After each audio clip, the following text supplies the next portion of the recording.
Assalamualaikum warahmatullahi wabarakatuh.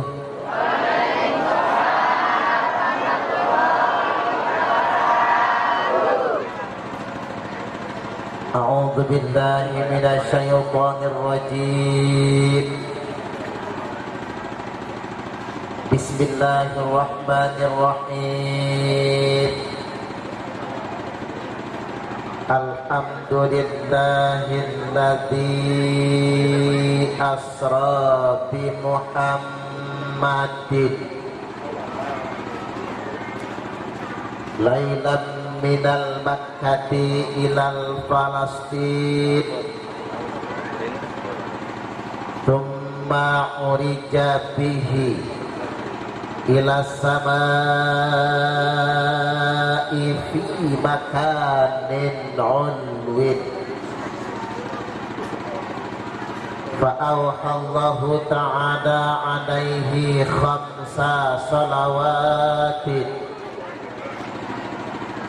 asyhadu an la ilaha illallahul malikul haqqul mubin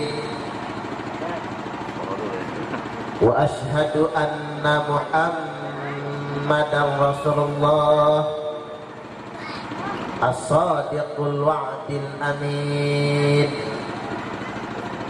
Allahumma salli wa sallim ala sayyidina Muhammadin wa ala alihi wa ashabihi wa man tabi'ahum bi ihsanin ila yaumiddin, amma ba'du. Yang saya hormati Kepala Desa Purwodadi Dalam, beliau putranya sakit ya, semoga bukan corona lah, nek corona yang menjadi, dan cepat sembuh, Allahumma amin.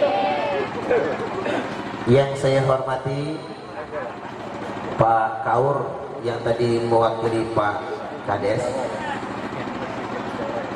yang saya hormati panitia Pak Parjoko, bukan Parman, bukan Parjoko, dan jajarannya Pak Tukiman ya, sesepuh tadi Pak Tukiman yang selalu kuru, nggak pernah lemu. Selanjutnya yang saya hormati Pak Kadus yang rambutnya panjang. Pak Kadus ini mirip Gus Miftah, wajahnya gitu, rambutnya gitu, keren, apa, nyentrik. Selanjutnya yang saya hormati Komandan Banser, Propos Banser Pak Budiono, pengawalnya Gus Muafik. Yang saya hormati Pak Danande, kakangnya Pak Jaya ya. Pak Ustadz Subur Rahayu, sudah subur rahayu, termasuk caleg gagal ya. Subhanallah. Yang mending caleg gagal daripada anggota dewan yang khianat melupakan. Ya mungkin. Ini sebenarnya saya menghibur lah sebetulnya, biar beliau nggak terlalu kecewa. Selanjutnya yang saya hormati Pak Tono, Pak Soeharto ada nggak sih Pak Soeharto? Oh nggak datang, lagi bikin tempe sama tahu bikin. Bapak-bapak sesepuh, bini sepuh Purwodadi Dalam. Ini blok berapa itu? Blok 4 ya. Yang tidak dapat saya sebutkan satu persatu karena belum hafal semua. Bapak-bapak dan ibu-ibu jamaah pengajian pengawasan peringatan Isra wal Mi'raj tahun 1441 Hijriah, 15 Maret 2020. Tapi itu salah ya, Rajabnya itu salah. 13 Rajab itu salah ya. Salah kayaknya. Masa terlambat itu kayaknya? Terlambat seminggu kayaknya. Karena bukan 13 Rajab, kayaknya sudah seminggu kemudian. Baik Bapak Ibu rahimakumullah, pripun kabari saya? Sudah ngantuk belum? Sebetulnya yang ngantuk itu saya. Karena makan dulu tadi soalnya. Bapak Ibu rahimakumullah, pengajian itu beda dengan nonton konser. Kalau nonton konser, apalagi yang konser trio macan, matanya melotot semua. Apalagi bapak-bapak sampai pagi betah. Tapi kalau pengawasan pengajian, yang ngaji itu ada dua macam. Ada yang mendengarkan ceramah itu semangat, saking semangatnya kepalanya ngangkat, matanya mendelik, saking semangat. Ada juga yang mendengarkan ceramah itu khusyuk, saking khusyuknya kepalanya nunduk, matanya mejam, mulutnya ngences. Wih, sudah ketiduran taunya. Pokoknya panjenengan yang mendengarkan ceramah dengan seksama, saya doakan masuk surga semua. Panjang umurnya, sehat badannya, lunas hutangnya, raih-raih keributan, tambah rezekinya, tambah istrinya, amin amin. Gak ada yang berani amin. Tambah solehah istrinya, Allahumma amin. Baik Bapak Ibu, pengajian Isra wal Mi'raj, kalau cuman perjalanannya sudah sering kita dengar, ngaji di mana-mana disampaikan, walaupun ngulang tidak jadi masalah. Yang namanya ilmu semakin sering diulang lebih bagus. Tapi untuk malam ini saya mohon izin tidak bahas itu. Saya hendak menyampaikan sesuai dengan tema, tapi judul besarnya 10 golongan manusia yang tidak diterima sholatnya. Serem judulnya, tapi tidak apa-apa, isinya jangan dibikin serem. 10 golongan manusia yang Allah tidak terima sholatnya. Jadi udah sholat belum tentu diterima. Pengen tahu tidak? Pengen tahu aja apa tahu banget? Banget. Kalau banget tak kasih tahu. Yang nomor 1, orang yang tidak diterima sholatnya adalah rajulun shalla wahidan bi ghairi qiraah. Seseorang yang sholatnya sendirian, tidak baca apa-apa. Ya iyalah, masa iya dong. Seseorang yang sholat sendirian tidak baca apa-apa, ini nomor 1, tidak diterima sholat. Yang nomor 2, rajulun yaqummu qauman wa hum lahu karihun.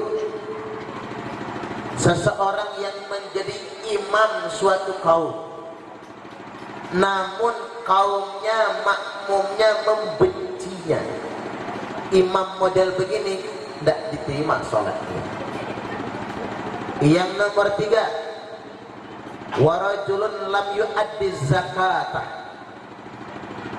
Orang yang tidak membayar zakatnya. tidak diterima sholat. Yang nomor 4, warajulun mamlukun abiq, hamba sahaya yang lari dari tuannya. Yang nomor 5, warajulun syaribul khamri mudmin, yang suka minum khamar, mabok-mabokan.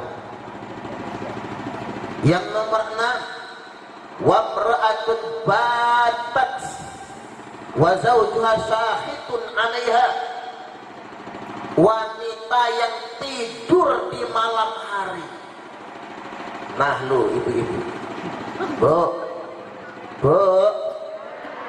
kalau malam tidur sholatnya nggak diterima.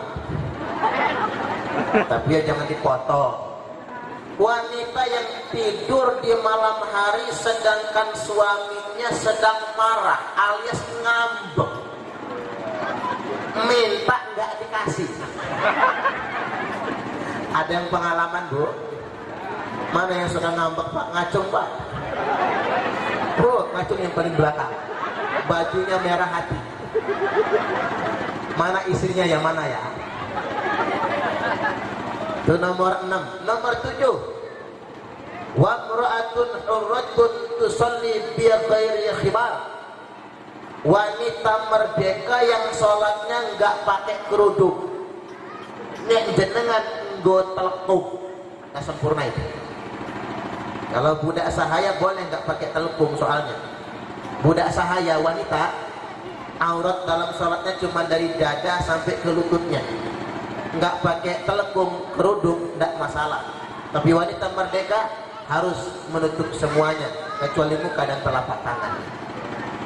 Itu yang ke-7. Yang ke-8, yang tidak diterima sholatnya, wa akilur riba, rentenir, tukang makan riba, yang suka nganak ke duit. Walaupun rajin sholat, nggak diterima sholat. Yang nomor 9, wa imamun jair, pemerintah yang korupsi. Yang nomor 10, rajulun lam tanhahu salatuhu anil fahsya'i wal munkar, seseorang yang sholatnya tidak mampu mencegahnya dari perbuatan keji dan munkar, alias STMJ. Tahu STMJ? Sholat terus maksiat jojong, itu namanya STMJ. Nah, sampai situ aja ceramah. Yang bener aja, nggak sesuai sama sangunya. Guyon, Bapak Ibu, guyon. Baik, pada kesempatan kali ini hendak saya uraikan 10 perkara. Yang pertama, yang tidak diterima sholatnya itu adalah rajulun shallawai dan bighairi qiraah, seseorang yang sholatnya sendirian tidak baca apa-apa. Makanya penting sholat berjamaah sesuai dengan tema kita. Orang kalau sholatnya berjamaah Fatihah nggak hafal, bacaan sholat dia nggak tahu.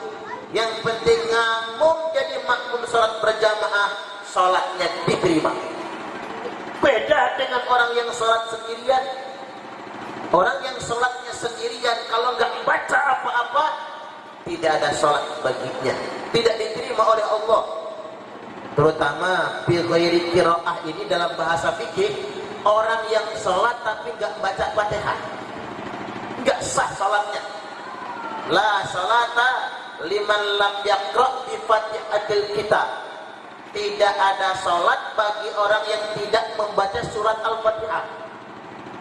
Makanya berdasarkan hadis ini, anna qiraatal fatihah, sesungguhnya membaca surat Al-Fatihah itu wajibatun, sangat wajib, alal imami wal makmum wal munfarid, baik bagi imam, bagi makmum maupun orang yang sholatnya sendirian. Tapi kalau kebetulan panjenengan belum hafal, mungkin mu'allaf, tidak apa-apa, yang penting berjamaah. Karena kalau dia nggak baca apa-apa karena belum hafal di salat berjamaah, sama mendapatkan pahala seperti imam dan makmum yang lainnya. Ini penting Bapak Ibu rahimakumullah, karena memang untuk menjaga salat itu akan lebih efektif dengan menjaga jamaah. Tapi kalau kita nggak menjaga jamaah, maka sholatnya gampang diundur-undur. Sholat zuhur mepet asar, asarnya numbur maghrib, maghribnya mentok isya, isyanya ketiduran, subuhnya kesiangan. Ketiban sholat subuh niatnya begini, usalli fardhas subhi rakaataini mustaqbilal kiblati qodoan lillahi ta'ala. Lah kok qodoan Pak? Jam 8 sholat subuhnya. Istrinya nyusul, apa kata istrinya? Usalli fardhas subhi rakaataini mustaqbilal kiblati, kesiangan lan kawanan lillahi ta'ala. Lah kok kawanan Bu? Jam 9 sholat subuhnya. Nanti anak panjenengan niru. Apa kata anak-anak? Usalli fardhas subhi wal dhuhri wal asri wal maghribi wal isya'i, keroyokan oplosan lillahi ta'ala. Sholatnya dioplos. Kalau kata orang Jakarta lebih hebring lagi, subuh maraton, zuhur nang salon, asar main badminton, maghrib mainin handphone, isya nonton sinetron, mati kena smackdown. Ulang sekali lagi, subuh maraton, zuhur nang salon, asar main badminton, maghrib mainin handphone, isya nonton sinetron, mati kena smackdown. Smackdown malaikat Israel. Orang yang gak jaga sholat itu tidak akan bakal selamat. Awwalu ma yuhasabu bihil abdu yaumal qiyamati sholatuhu. Yang pertama kali dihisab bagi seorang hamba pada hari kiamat nanti sholatnya. Faman kubilat sholatuhu kubilat sairu amalu. Barang siapa yang diterima sholatnya, maka diterima amal yang lainnya. Wa man ruddat sholatuhu ruddat sairu amalu. Yang ditolak sholatnya, maka akan ditolak juga amal yang lainnya. Maka jagalah sholat, berusaha berjamaah agar sholat kita diterima dan diridhoi oleh Allah Subhanahu wa taala. Insya Allah. Satu sudah dapat ilmunya. Yang kedua sekarang, yang tidak diterima sholatnya, wa rajulun yaqummu qauman wa hum lahu karihun. Seseorang yang mengimami suatu kaum, memaksakan diri jadi imam, padahal makmumnya nggak ada yang senang. Ada imam kayak gitu? Di sini mah nggak ada ya, nggak ada. Imam yang dibenci makmum, nggak diterima sholatnya, makanya imam mesti tahu diri. Saya aja mikir kalau di sana jadi imam, orang seneng nggak apa saya? Kalau orang nggak senang sama saya, mayoritas mending nggak usah imam. Kadang-kadang imam itu dibikin jengkel. Tarawih bacaannya panjang-panjang. Pak, kalau jadi imam itu biar makmumnya senang, yang singkat aja, baca Yasin. Yasin, Allahu Akbar. Rakaat yang kedua, wal Qur'anil Hakim, Allahu Akbar. Itu imam idola masyarakat, yakinlah sama saya. Jenengan jangan lagak-lagaan mentang-mentang jadi imam bacaannya panjang. Itu emak-emak gedek semua tuh. Sing imam sopok. Pak Tukiman. Pak Tukiman mah payah wis guru. Maaf ngapura nggih Pak Tukiman, ngapura nggih. Mana sih Pak Tukiman tadi? Itu dipakai contoh karena namanya hafal. Bapak Ibu hadirin dan hadirat rahimakumullah, imam yang pintar itu harus menyesuaikan kepada makmumnya. Terus imam itu nggak bisa sok pintar, Pak. Dalam artian maksa makmum harus cocok sama dia, nggak bisa. Apalagi kita begini Bapak Ibu, ada pepatah orang Indonesia itu, di mana bumi dipijak di situ langit dijulalang, lain lubuk lain ikan ya. Yang paling bagus imam itu menyesuaikan diri, jangan memaksakan. Makmum senang kunut, imam kunut. Makmum senang zikir jahar, imam zikir jahar. Menyesuaikan, makmum senangnya sayyidina, imam yo sayyidina. Menyesuaikan tidak salah, dan itu cuma khilafiyah. Dan mohon maaf Bapak Ibu, banyak imam-imam sekarang ini imam karbitan. Maaf para imam, pokoknya maaf. Ya nampak imam karbitan, mondok aja enggak, tapi sok pinter. Makmum dipaksa harus ikut dia. Belajar juga gurunya mak jelas, kata orang Lampung. Belajar lewat internet, kalau mati ditanya malaikat, guru kamu siapa? Syekh YouTube al-internet. Kiainya Kiai Haji Google, ustadznya Ustadz Facebook LCMA. Saya kasih rumus ya Pak. Pokoknya apa yang sudah diajarkan orang tua kita dulu, apa yang diajarkan oleh para kiai kita, yakin percaya ada dalil. Makanya ngaji dulu. Jangan kemudian mentang-mentang dikit ngomong gak ada dalil, dikit ngomong bid'ah, dikit ngomong bid'ah. Di Bandar Lampung zaman tahun-tahun dia itu banyak imam-imam baru membid'ahkan zikir jahar abis sholat. Begitu dibacakan hadisnya, anna raf'as sauti fi dzikrih ina yang sarifun nas minal maktubah, sesungguhnya mengeraskan suara ketika berzikir selesai dari sholat fardu 5 waktu, karena ada ahdin Nabi sallallahu alaihi wasallam, ini sudah dikerjakan sejak zaman Nabi sallallahu alaihi wasallam. Sahih Al-Bukhari nomor hadis 841, Sahih Muslim 583, Sahih muttafaqun alaih. Oh itu toh dalilnya yang menjaharkan zikir. Percayalah. Mohon maaf ngapura Bapak Ibu, orang sekarang itu gagal paham. Dikit-dikit ngomong gak ada dalil, udah kayak ngaji aja Pak, udah kayak membaca ratusan kitab. Jangan ngomong kayak gitu. Ini buat panjenengan semua termasuk saya. Oh itu yang nyuting bingung ya kalau saya berdiri Pak. Duduk aja, duduk. Pak ingetin pokoknya, dalam beragama itu jangan keminter. Ini buat saya juga. Saya kalau orang punya amal, saya belum tahu dasarnya, belum tahu kitabnya, belum tahu fatwanya, nggak berani ngomong nggak ada dalil, tidak berani. Nanti begitu saya ngomong nggak ada dalil, ternyata ada, izin, malu. Jadi kalau ngomong agama itu jangan seolah-olah kita tahu segalanya, jangan, itu sudah bohong. Orang kalau ngomong agama seolah-olah dia tahu segalanya, bisa memvonis ini itu, dia berbohong. Apalagi belagak Pak ngomong hadisnya dhaif. Orang yang mengatakan ini hadis dhaif, ini hadis sahih, sebetulnya dia sudah berbohong. Loh kok bisa?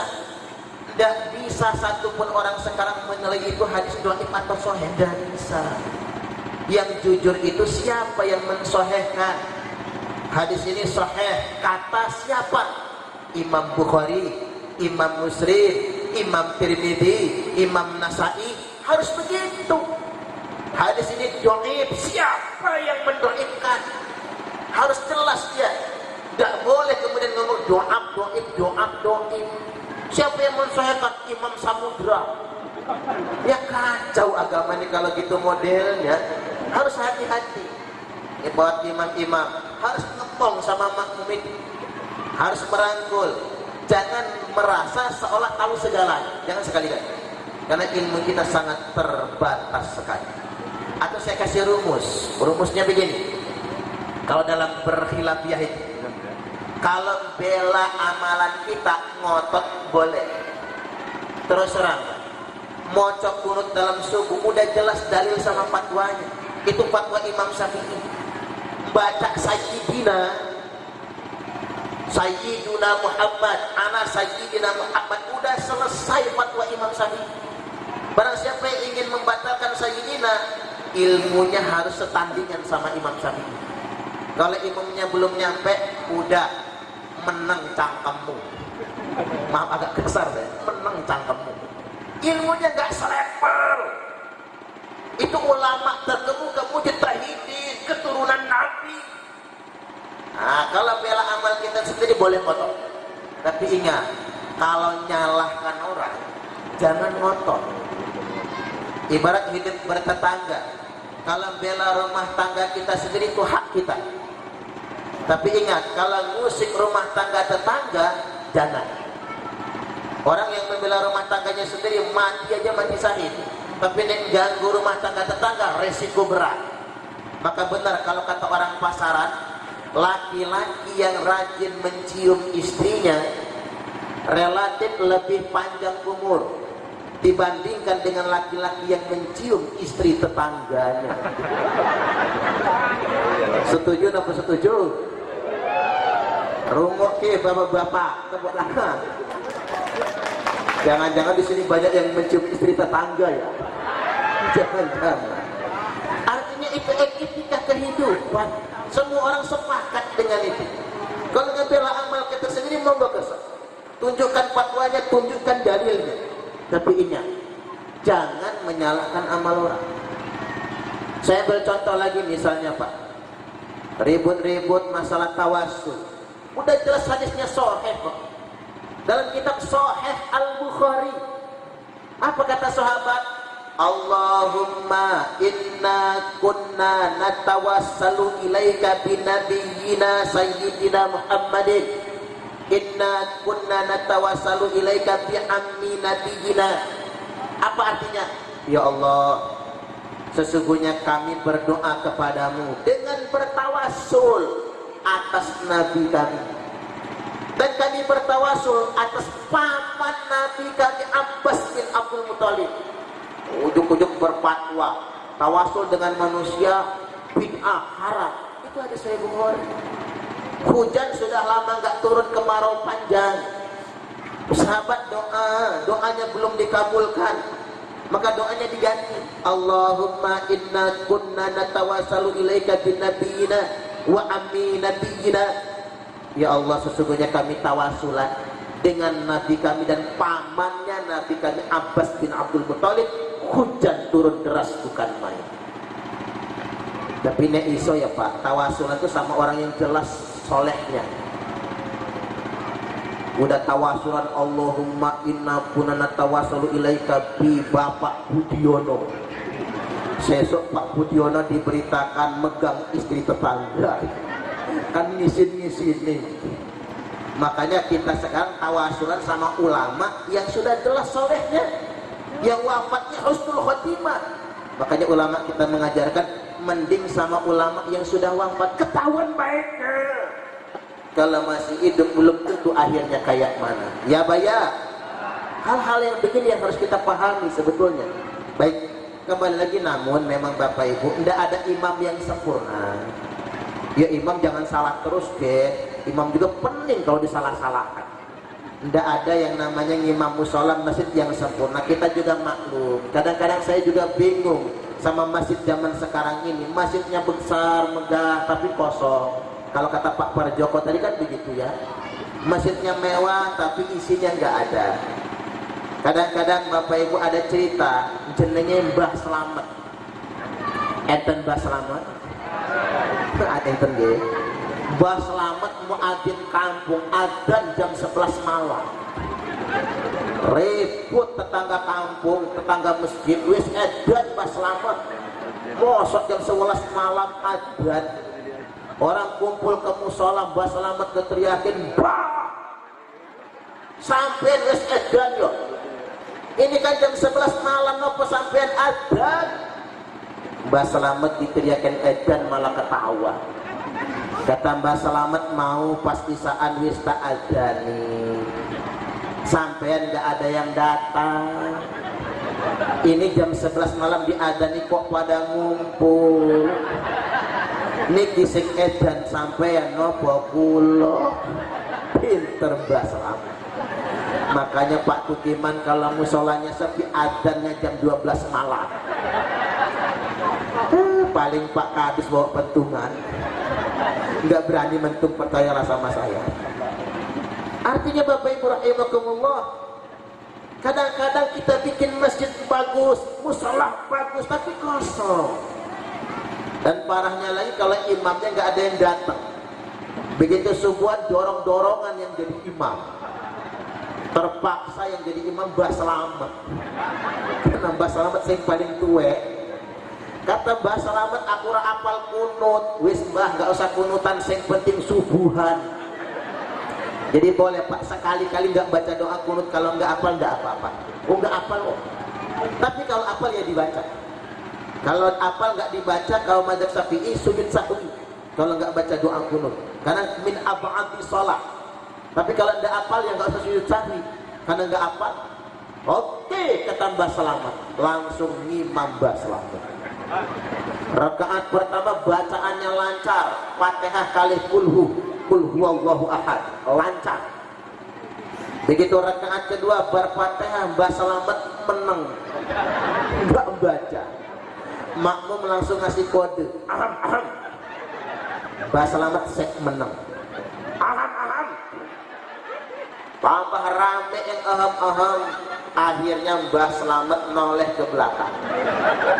Kata Mbah Selamet, boleh baca kulhu lagi enggak? Boleh Mbah, kata makmumnya. Hancur sholatnya. Ya enggak salah Mbah Selamet, imamnya enggak ada yang datang. Maka dari itu Bapak Ibu harus serba maklum lah kalau sholat berjamaah itu. Tapi memang harus kompromi. Imam menyesuaikan selera makmum, makmum juga takzim ikram kepada imamnya, itu yang bagus.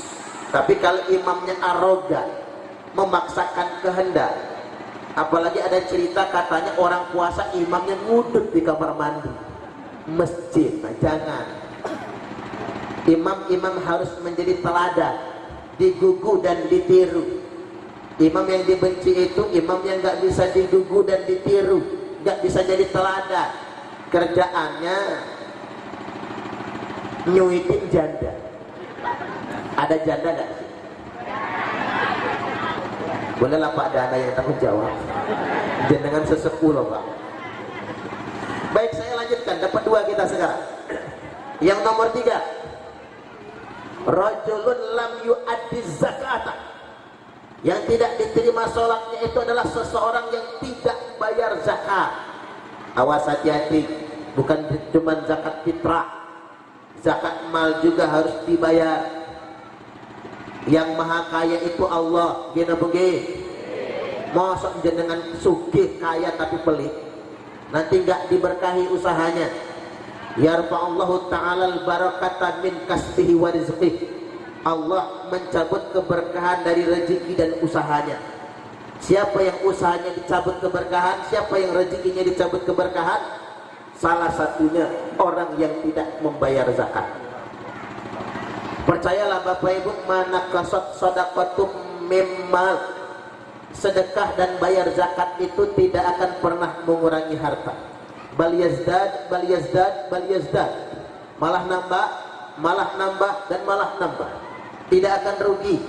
Jangan takut berbisnis dengan Allah. Mengapa orang banyak kaya tapi miskin rasa? Dikarenakan tidak berzakat, tidak bersedekah, dan malah sholat. Maka kelihatannya hartanya kaya tapi jiwanya miskin. Maka benar kalau kata orang bijak, betapa banyak orang yang kaya harta tapi miskin hati, dan tidak sedikit orang yang miskin harta tapi kaya hati. Ya bayar. Saya perlu sampaikan, bukan kaya yang membuat engkau bahagia, tapi bahagia yang menjadikan engkau kaya. Bukan kaya yang membuat engkau bersyukur, tapi bersyukurlah yang membuat engkau jadi kaya. Karena begini orang sekarang gara-gara ngeburu harta, numpuk-numpuk harta, nggak ada puasnya. Laisal ghina an katratil arad Bukanlah kaya raya itu karena kalian banyak perhiasan. Bu, panjenengan suka perhiasan? Ada nggak yang nggak suka perhiasan? Ada. Perempuan mau mati nggak suka sama perhiasan. Tapi saya perlu tegaskan, laisal ghina an kathratil araq. Bukanlah kaya raya itu karena kalian banyak perhiasan. Apa orang kaya itu naik kondangan? Tadi kondangan nggak? Kondangan gitu. Apa orang kaya itu naik kondangan 5 jari dipasangin cincin semua? Oh, bawa tasnya aja begini. Begitu masuk taruh digoyang-goyang. Apa itu orang kaya? Bukan. Apa orang kaya itu pakai gelang sampai di siku? Nek pengawasan ecaknya berkipas, kuncrang kuncri, ngalah-ngalahin yang ketimpringan. Apa orang kaya itu pakai kalung gede-gede? Saya pernah ngisi pengajian ibu-ibu orang kaya, lakinya punya perusahaan, pengajiannya nang hotel Novotel. Kita mandi masjid di halaman, di rumah pengajian Pak, mereka di hotel bintang 5. Begitu saya masuk ruangan acara, ibu-ibunya kalungnya gede-gede bang. Ada yang kayak cilok, bulet. Ada yang kotak-kotak kayak somai. Ada yang hebat lagi bu, liontin bendolannya itu segede pentolan bakso setan.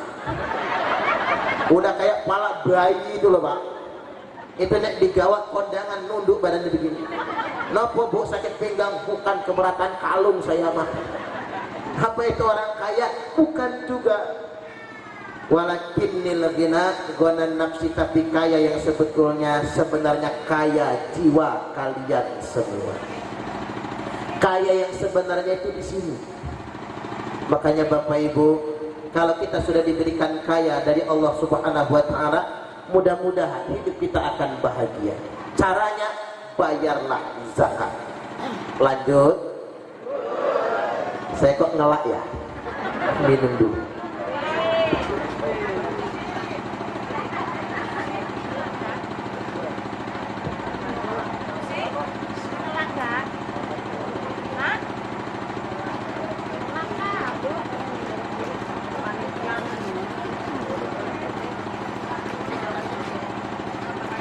Sekarang nomor 4. Yang tidak diterima sholatnya adalah warajulun mamlukun abiq, hamba sahaya budak yang lari dari tuannya.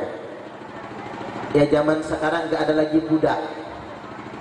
Kalau budak Palembang banyak, budak Semendugan banyak, budak Sunda loba cenah.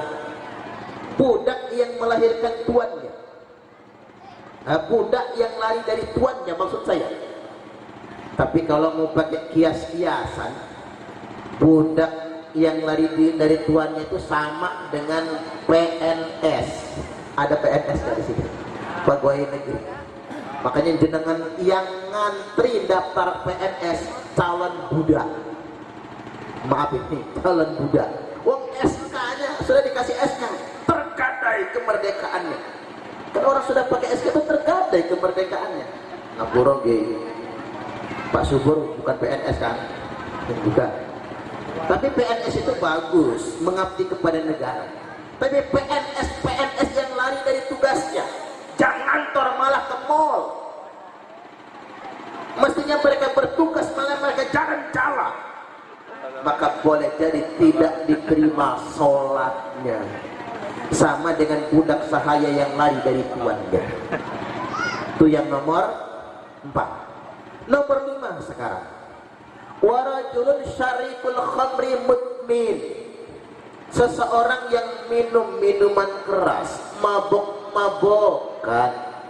Nah karena memang momentum kita Isra wal Mi'raj, begini Bapak Ibu, dalam perjalanan Isra wal Mi'raj, utitu bil buraq, didatangkan kepadaku buraq kata Nabi, faraqibtuhu hatta ataitu baital maqdis, aku numpak buruk ini sehingga aku tiba di Baitul Maqdis. Baitul Maqdis itu di mana? Di mana? Purwodadi dalam Palestina, gitu. Sampai di Palestina Masjid Al-Aqsa, thumma dakhaltul masjidah fa shallaitu bihi rak'atain. Aku masuk masjid, kata Nabi, sholat 2 rakaat.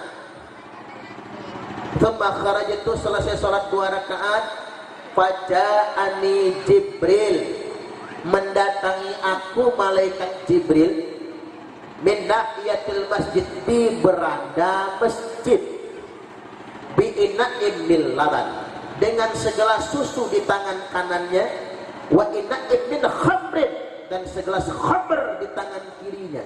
Nabi dikongkon milih, tangan kanan susu, tangan kiri khamr.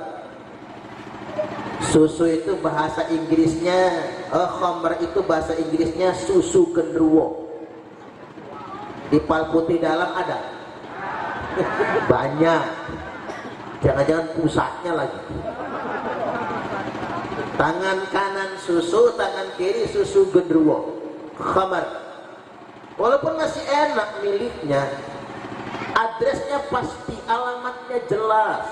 Tangan kanan pilih susu, tangan kiri pilih khamr. Persis kayak nyanyian zaman dahulu. Madu di tangan kananmu, racun di tangan kirimu. Pilih yang tangan kanan madu, pilih yang tangan kiri racun. Ibu-ibu kalau boleh milih di madu apa di racun? Coba diulang lagi. Kalau pilih tangan kanan susu, tangan kiri khamr, pilihnya susu. Tangan kanan madu, tangan kiri racun.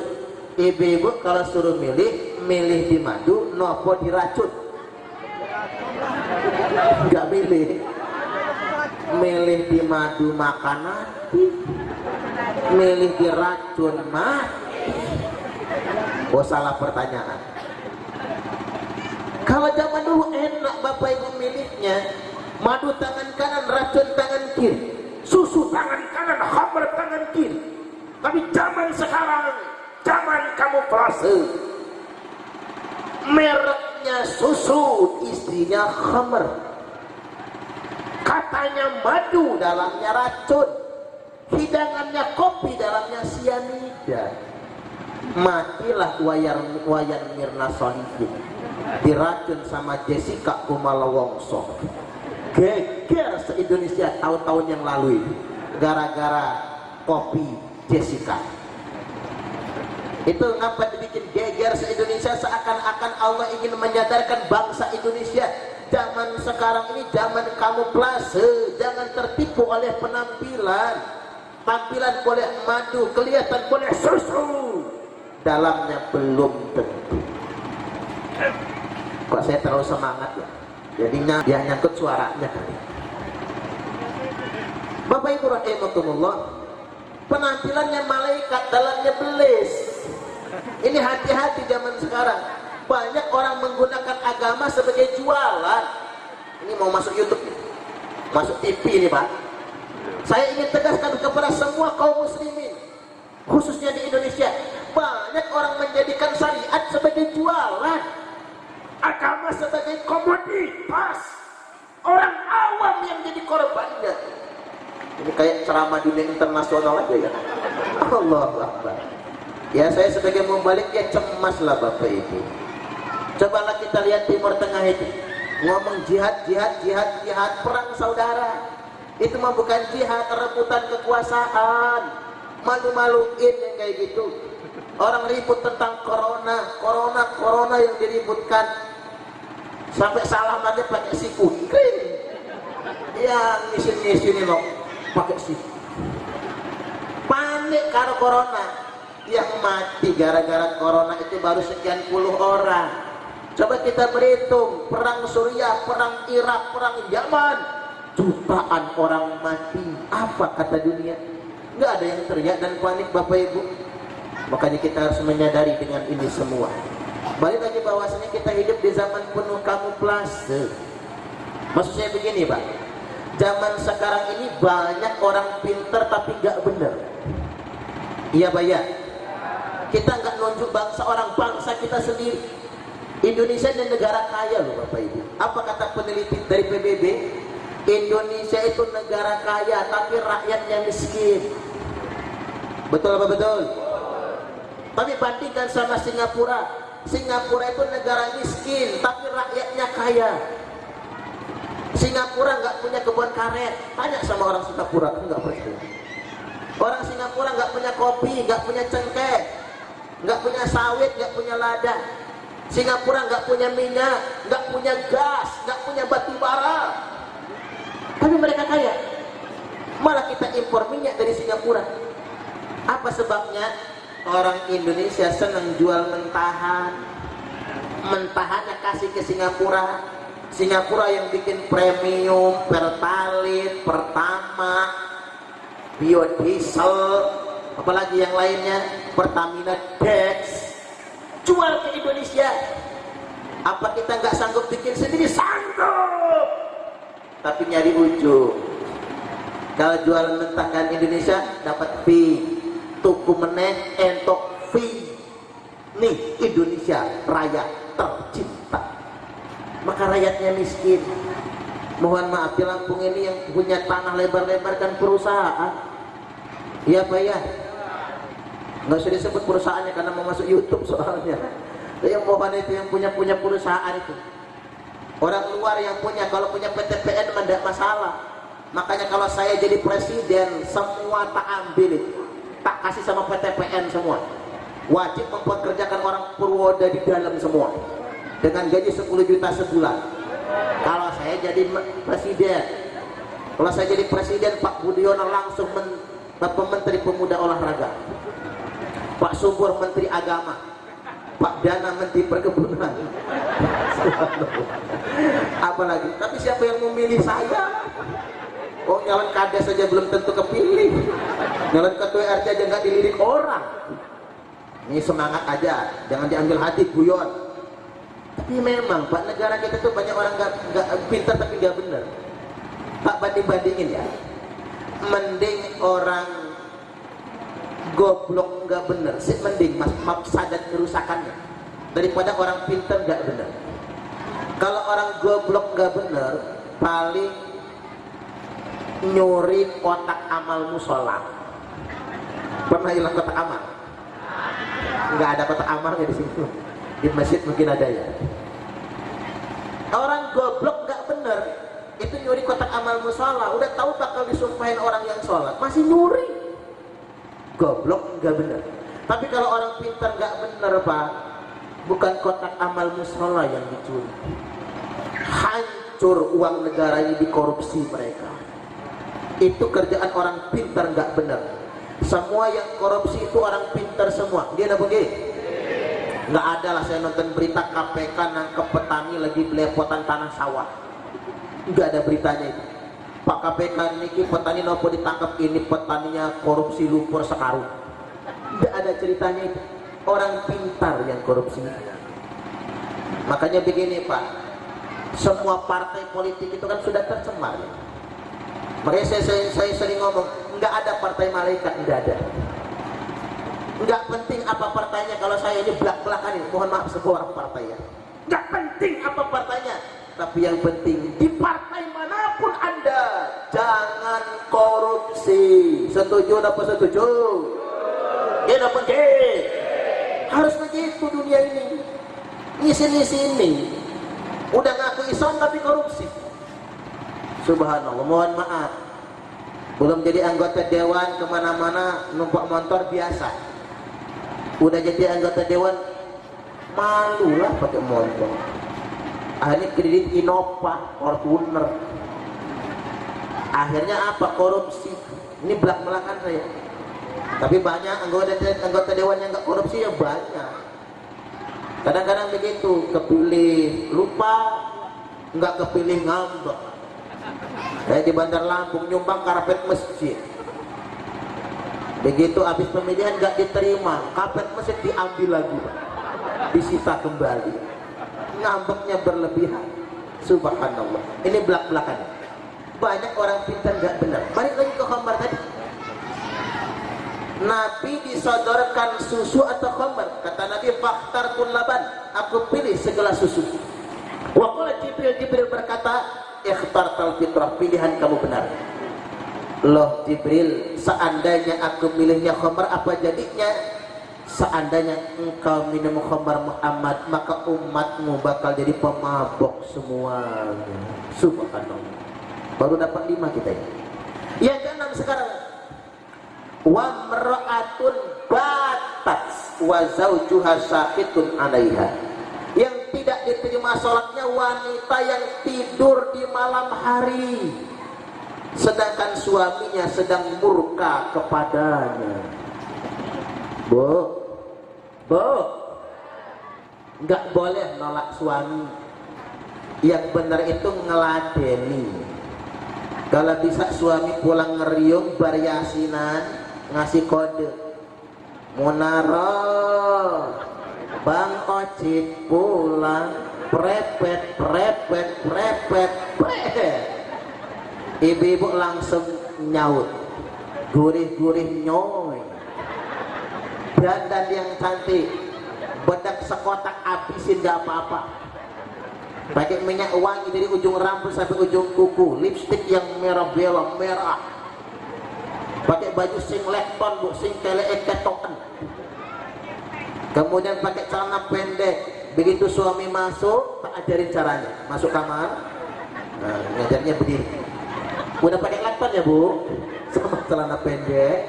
Ya boleh dong kalau dalam kamar, kaki kiri sejajar dengan badan, kaki kanannya majukan ke depan, tumitnya diangkat. Nah, persis kayak foto model. Tangan di dada, dagunya diangkat. Nah, matanya mendelik. Itu ngalang-ngalahin Maryam Belina. Ini mah boro-boro mama-mama ini. Nek pengawasan gue bedah. Ke pasar pakai lipstik, arisan pakai minyak wangi. Ketiban tidur sama lakinya bau balsem. Campur autan. Mending tidurnya bener, tidur cuman pakai daster. Dasar habis masak tadi pagi, ngulek sambal terasi gak cuci tangan, main dikual-kual di bajunya. Begitu suami ikutan tidur kok di kasur bau terasi. Ketiban lihat bininya matanya belean, hidungnya upilan, giginya jigongan. Allahu Akbar. Ngiler, kupingnya congeran. Umpama ya. Makanya ibu-ibu, wanita yang bakal masuk surga yang melayani suaminya. Dan ada beberapa fadilah wanita itu.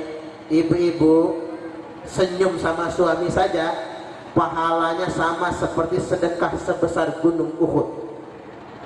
Panjenengan kali bojone banyak senyum nopo ngambeknya. Senyum ya Pak, senyum aja lah. Ibu-ibu nyuci baju suami. Ibu, kalau baju suami dicuci mesin cuci apa cuci sendiri? Cuci sendiri deh, jangan mesin mah ngerusak. Saya baju gak pernah cuci mesin cuci, rusak. Jadi cuci sendiri.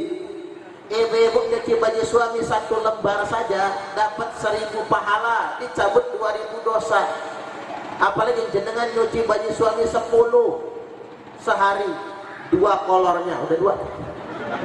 Kolor malam, kolor siang. Yang ketiga baju kaos dalam, yang keempat kaos oblong, yang kelima kemeja pendek, yang keenam kemeja panjang, yang ketujuh baju koko, yang kedelapan kolor pendek, yang kesembilan celana panjang, yang ke-10 sarung. Ibu-ibu mendapatkan 10.000 pahala, dicabut 20.000 dosa. Makanya bu kalau habis bikin dosa nyuci baju.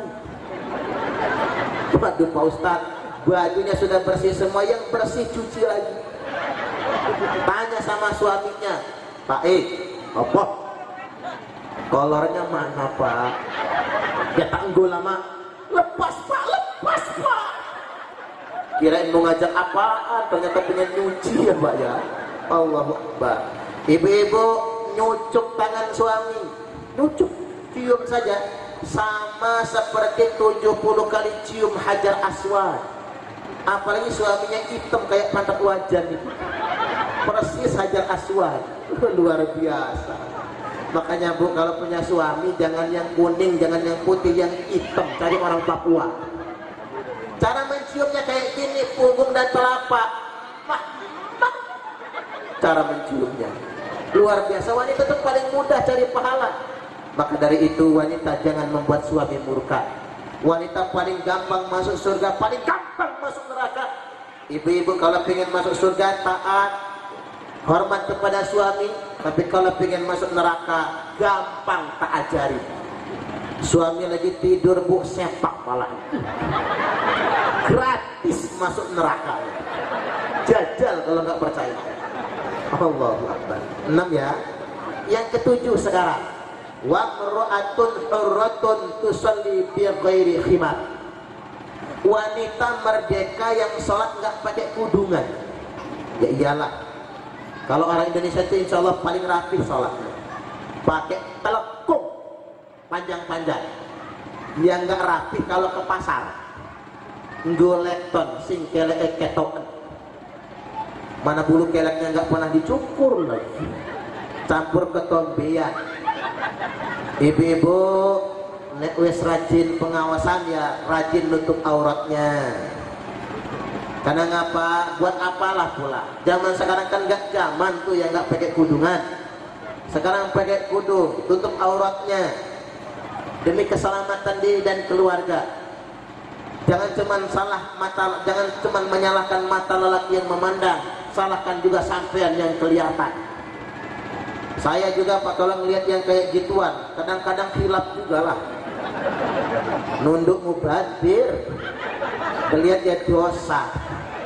Ya Ustaz juga manusia bu, ngelihat yang kayak gituan bisa ngedredet juga. Emang sampean kira saya malaikat gitu? Jaga auratnya dengan baik demi kehormatan. Wanita itu masuk surganya gampang banget kan? 1 taat suami, maaf 1 sholat, 2 puasa, 3 taat suami, 4 nutup aurat. Cuman itu saja wanita itu. Tak ulang lagi, 1 sholat, 2 puasa, 3 taat suami, 4 nutup aurat, masuk surga. Yang susah itu bapak-bapak, banyak hisapnya, banyak pertanggungjawabannya. Coba saya ingin mewakili malaikat dulu nanya ibu-ibu ini. Bu, sholatnya sudah sholat? Sudah. Ramadan puasa? Puasa. Sama suami taat? Jangan ragu-ragu jawabnya, taat gitu. Auratnya ditutup, masuk surga panjenengan.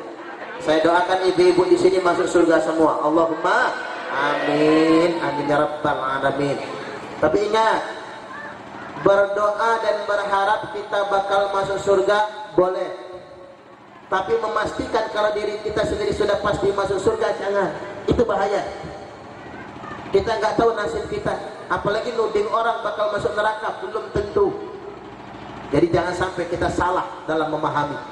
Baik, yang ketujuh. Sekarang yang ke-8, yang tidak diterima sholatnya wa akilur riba, orang yang jadi rentenir. Kalimatnya akil, yang makan. Jadi rentenirnya ini pak, yang suka membungakan uang, bank keliling. Beda kalau yang ditetapkan pemerintah. Ini yang merusak pasaran, merusak tatanan ekonomi. Termasuk mohon maaf bapak ibu, yang biasa di kampung-kampung itu begini, gadek tanah, minjemin uang tapi tanah kita kuasai,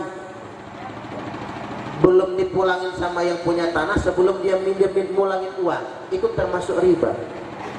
Kalau gadek itu cuma untuk bahan jaminan boleh, tapi kalau begitu prakteknya itu termasuk perbuatan riba. Hati-hati, kita sudah jengkang-jengkingnya sholat, khawatir nggak diterima gara-gara riba. Yang ke-8, yang ke-9, wa imamun jair, pemerintah yang korupsi. Kembali ke bahasan awal tadi Bapak Ibu, kita dihadapkan dengan orang pintar nggak benar. Tak minum dulu ya.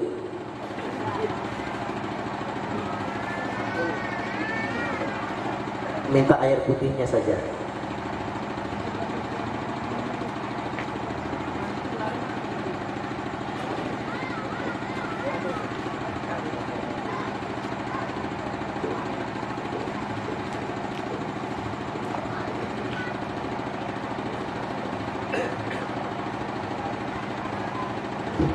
Baik.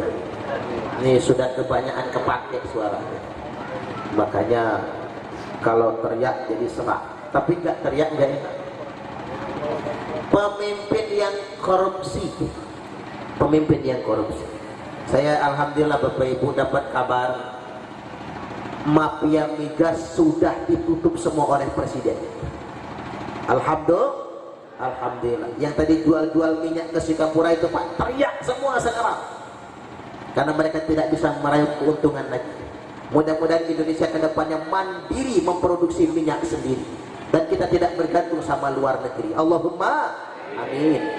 Tapi begini, bicara tentang korupsi, saya ingat perkataan Gus Dur. Tahu Gus Dur? Gus Dur ini presiden keberapa? 4. Jangan 5 dengan 3 aja Pak. Masa nggak kenal presidennya? Yang keempat, Romo Kiai Haji Abdurrahman Wahid alias Gus Dur berkata, bangsa di dunia ini ada 4 golongan. Ada bangsa yang sedikit bicara, sedikit bekerja. Ini bangsa mana? Bangsa Nigeria, Somalia. Karena kelaparan, karena orang lapar ngomongnya banyak, lemes, negara miskin. Yang kedua, ada bangsa yang sedikit bicara tapi banyak bekerja. Ini Jepang, Korea. Makanya Jepang sama Korea maju karena mereka sedikit bicara, banyak bekerja. Coba kita lihat di peta dunia Pak. Korea itu cuman kecil, Jepang itu cuman kecil, tapi mereka menjadi negara maju. Bahkan Jepang pernah menjajah. Sedikit bicara, banyak kerja. Yang nomor 3, ada bangsa yang banyak bicara dan banyak bekerja. Ini Amerika sama Cina. 2 negara yang rakyatnya banyak, negaranya besar, kakian cangkem, tapi kerja juga banyak. Di Cina itu bikin rumah sakit cuman 10 hari. Rumah sakit untuk penanggulangan corona. Di Lampung rumah sakit 5 tahun gak kelar-kelar. Rumah sakit Abdul Muluk itu. Di Tiongkok, Cina, Bapak Ibu bikin jembatan flyover semalam selesai. Semalam selesai. Kalau di Bandar Lampung setahun selesai. Jadilah, tapi masih. Tapi orang Cina itu begitu, cangkemnya banyak tapi kerjanya jelas banyak juga. Makanya mereka menguasai ekonomi dunia. Nah, ada bangsa yang nomor 4, bangsa yang banyak bicara tapi sedikit bekerja. Ini bangsa mana? India, betul. Orang India itu banyak ngomong tapi sedikit kerjaan. Makanya film India durasinya paling lama. Film India itu step by step itu pelan sekali, lambat sekali. Makanya orang yang suka nonton film India ke bawah Pak, loadingnya pelan, lelet. Ngapura gitu lebih film India. Jadi lelet ke bawah film India. Kebanyakan ngomong, kerjaan dikit. Nah, Gus Dur ditanya, Gus, Indonesia masuk yang mana? Indonesia masuk yang nomor 5. Apa yang dibicarakan dan yang dikerjakan beda. Ngomongnya pakai semen 100 sak, nyatanya cuma 50 sak. Ngapura gitu. Dana desa itu untuk Pak Kadesnya nggak datang. Mohon maaf Pak Kaur, jangan dilaporkan ini. Saya nggak mengkritik di sini loh. Semua ini global, namanya penceramah nggak boleh tendensius, nggak boleh. Dana desa itu Bapak Ibu, peraturannya katanya sih begitu, harga semen 53.000 sampai 83.000.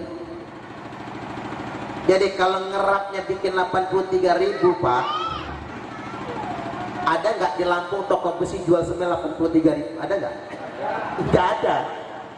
Seandainya tuku 1.000 sak, berarti untung satu sak itu 30.000. Kalikan 1.000 sak, polisi nggak bisa nangkep, jaksa nggak bisa meriksa, KPK nggak bisa nangkep sesuai dengan peraturan. Inilah Indonesia kita, bocor di mana-mana. Allahu Akbar, bocor di mana-mana. Makanya KPK itu Bapak Ibu, saya agak kecewa KPK sekarang ini. Hasil kompromi semua partai politik, semua. Saya ngomong begini karena saya bukan orang partai, jadi enak ngomongnya. Hasil kompromi semua. Dulu kita menggantungkan keadilan itu kepada KPK, sekarang pada siapa? Allahu Akbar. Makanya 2020 bukan saatnya lagi meributkan kita pilih siapa, tapi 2020-nya kita harus tegakkan adalah semua yang terpilih harus bertanggung jawab terhadap janji-janjinya. Setuju nggak kira-kira? Gede bengge? Ya Pak ya. Sedemikian rupa Bapak. Makanya NU itu unik banget Pak.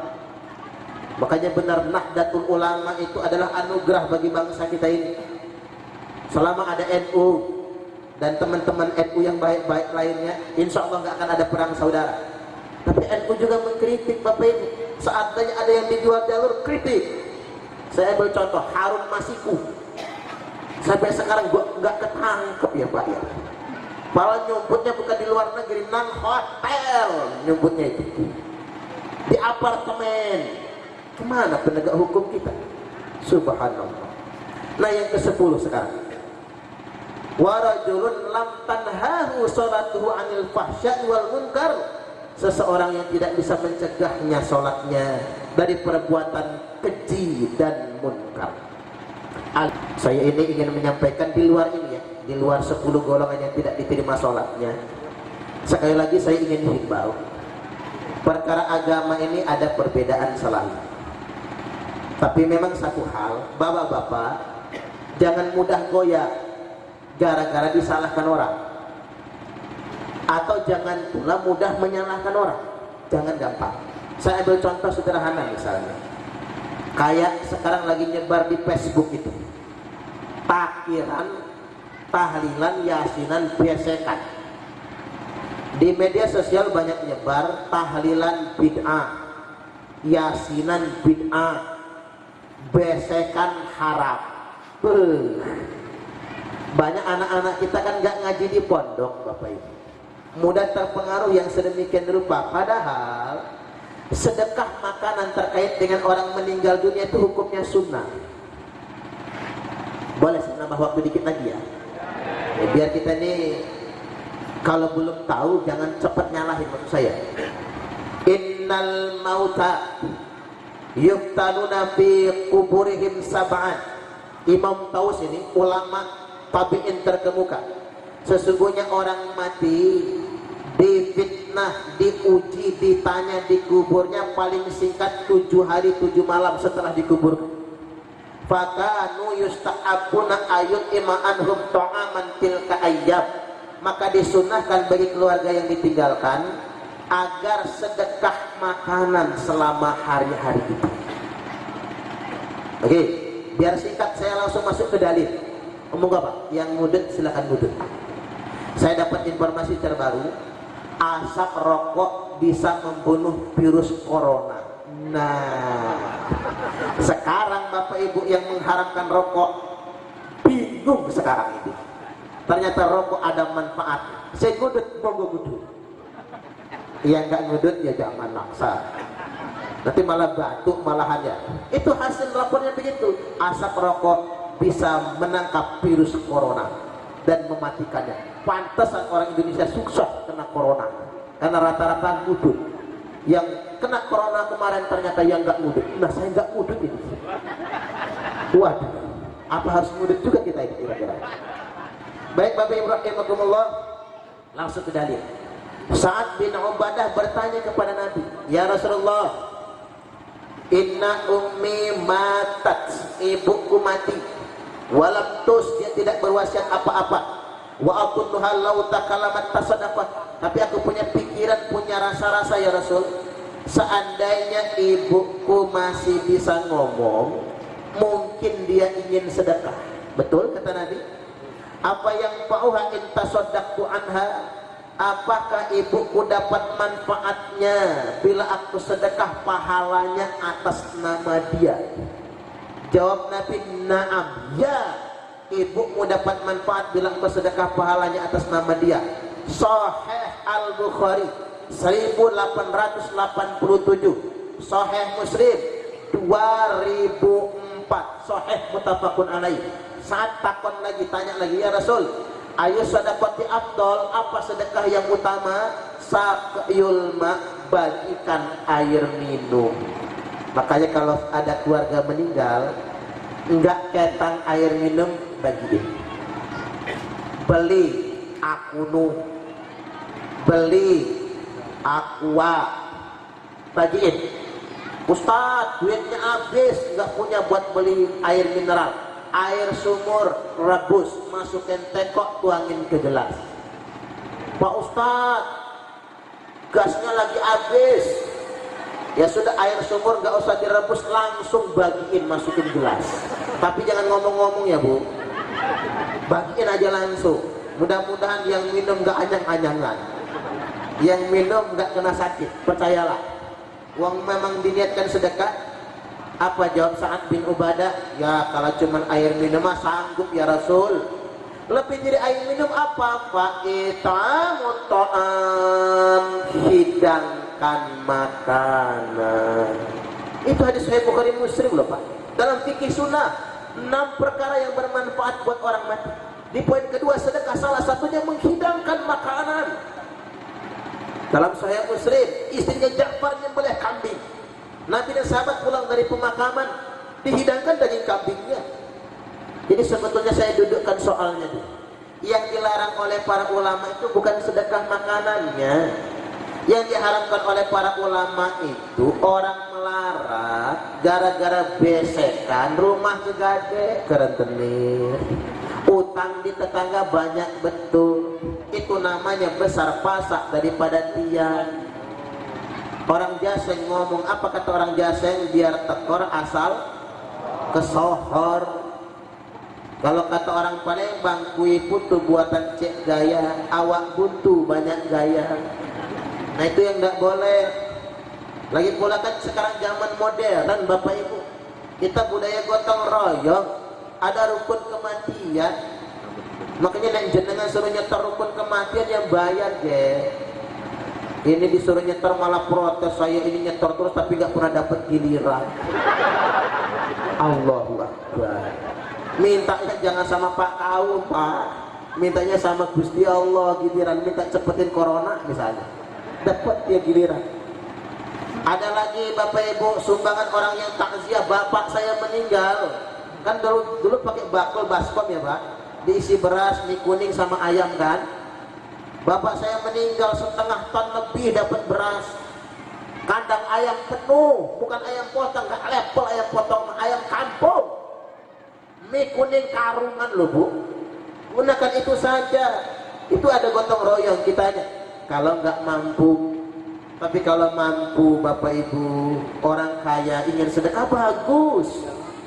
Kemarin bos toko grosir Rizki Pasar Tengah, anak pertamanya meninggal dunia, semua yang takziah diamplopin. Di Pahoman saya pernah ceramah takziah, mantan bupati meninggal, semua yang takziah dikasih besek double. Biasanya yang double cuma yang mimpin tahlil aja kan, ini semua didobelin. Ibu-ibu yang takziah dikasih telepung sama kerudung, bapak-bapaknya dikasih sajadah sama sarung.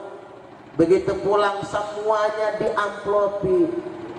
Saya langsung ngebatin, kalau yang takziah aja diamplopin, apalagi saya yang ceramah. Iya juga ya Pak. Guyon Bu, guyon.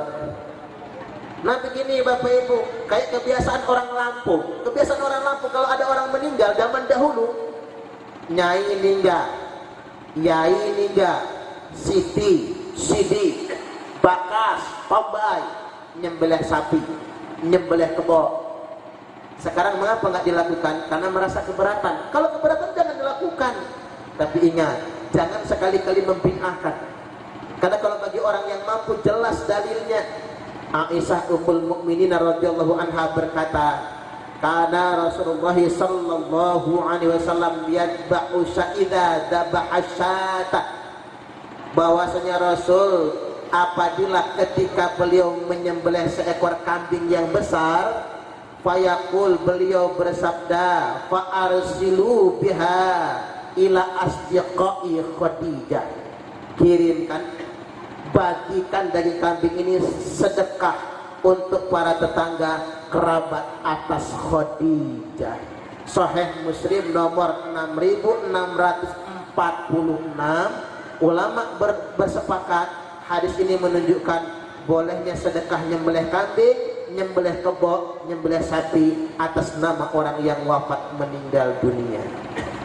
Biasanya orang Wahabi ngomong, mana dalilnya? Nabi mengerjakannya apa enggak? Jelas dalilnya, sahih hadisnya. Nabi sendiri yang mengerjakannya. Tapi ingat, kalau mampu. Kalau enggak mampu jangan. Apalagi jenengan mati meninggalkan janda dan hutang. Lebih baik enggak usah yang kayak gitu. Baik, demikian Bapak Ibu, itu cuma contoh saja. Sekali lagi, banyak hal yang orang awam jadi bingung kadang-kadang. Karena kita terjebak saling menyalahkan satu sama lainnya. Saya perlu tegaskan, kita ulama bukan, mujtahidin bukan. Kalau belum tahu dasarnya, kalau enggak mau mengamalkan, enggak usah diamalkan. Tapi yang penting jangan menyalahkan. Setuju atau setuju? Baik, demikian mari kita tutup dengan berdoa. Ila hadratin Nabiyil Mustafa Sayyidina Muhammadin wa alihi wa azwajihi wa auladihi wa dhurriyyatihi syai'un billahi lahumul Fatihah. A'udzu billahi minasyaitonir rajim. Bismillahirrahmanirrahim. Alhamdulillahirabbil alamin. Arrahmanirrahim. Maliki yaumiddin.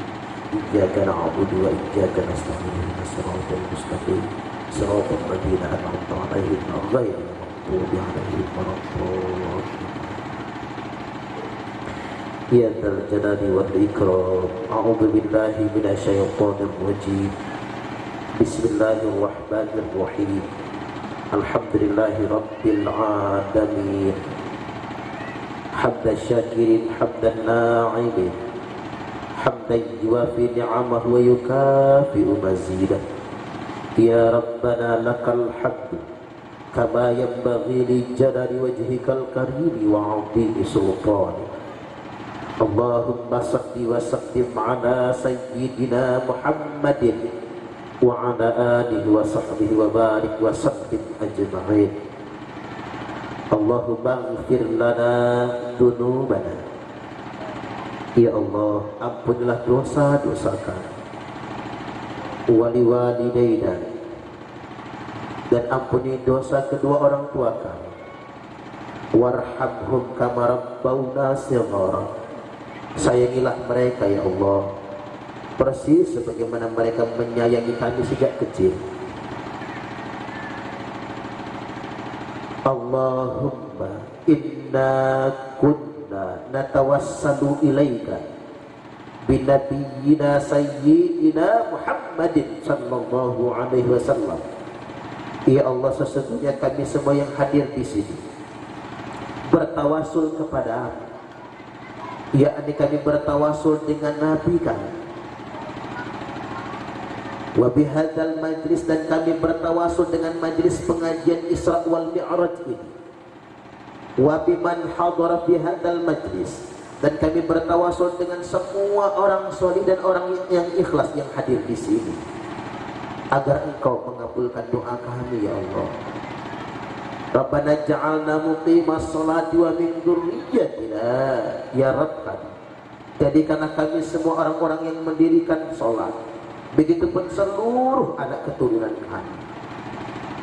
Allahumma dfa'annal ghala wal bala wal waba min virus corona.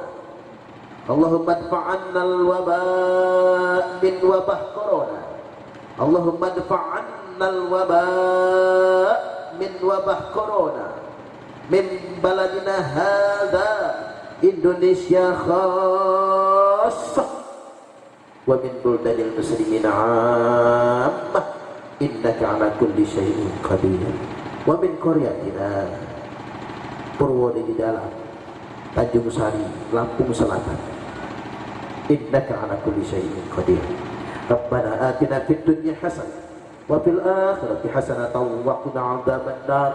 Wa sallallahu ala sayyidina Muhammad wa ala alihi wa sahbihi wa sallam. Walhamdulillahi rabbil alamin.